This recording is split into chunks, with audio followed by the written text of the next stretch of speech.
ปีนี้เรามาเริ่มที่ข่าวของทางโรงเรียนอนุบาลประถมและมัธยมสายฝนซึ่งได้จัดพิธีสรุปผลการเคลื่อนไหวก็คือการเรียนการสอนอันโดดเด่นในซกเรียนที่ผ่านมา 2025-2026 และทิศทางแผนการในซกเรียนต่อหน้า 2026-2027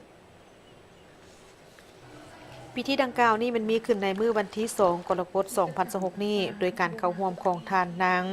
ลีปะเอียลีโบเป้าหัวหน้าแผนกศึกษาธิการและกีฬานครหลวงวิจันทร์พร้อมด้วยคณะบริหารการศึกษาผู้บริหารโรงเรียนครูอาจารย์สมาคมพ่อแม่นักเรียนและแขกถึกเชิญเข้าร่วมในพิธีอาจารย์บุญทวีจันทร์ทองทิพย์ผู้อำนวยการโรงเรียนสายฝนก็ได้ขึ้นผ่านบทสรุปรายงานโดยได้มีการรายงานในฮู้ว่าโรงเรียนสายฝนได้รับอนุญาตสร้างตั้งขึ้นและดำเนินการเรียนการสอนนับตั้งแต่ซกเรียนปี 1996 ถึง 1997 ซกเรียนโดยโรงเรียนดังกล่าวนี้เป็นตั้งอยู่บ้านโนนสว่างเมืองไซเสถานครหลวงวิจันทร์ได้รับการยั่งยืนจากทางแผนกศึกษาธิการและกีฬานครหลวงวิจันทร์เป็นโรงเรียนสีเขียวสะอาดสิ่งแวดล้อมดีโรงเรียนปลอดสิ่งเสพติดและเป็นโรงเรียนตัวแบบคุณภาพของนครหลวงวิจันทร์ก็คือของเมืองไซเสถาซกเรียน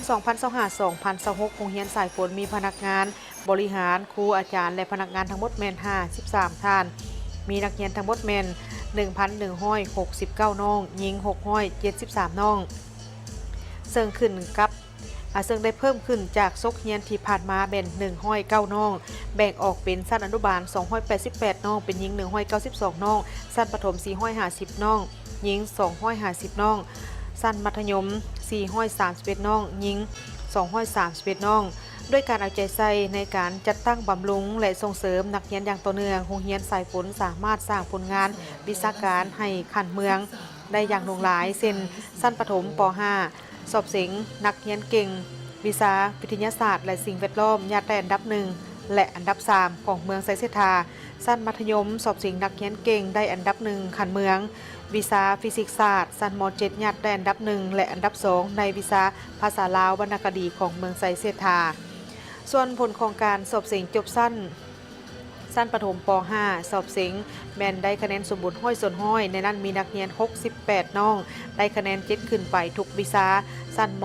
.4 มัธยมต้นมีนักเรียนทั้งหมดแมน65น้องสิ่งได้ห้อยส่วนห้อยมีในนั้นแมนมี17น้องได้คะแนน9ขึ้นไปทุกวิชาและได้รับใบประกาศแดงสำหรับสั้นม.ปลายคือม .7 ปัจจุบันนี้แมนกำลังอยู่ในขบวนการของการกวด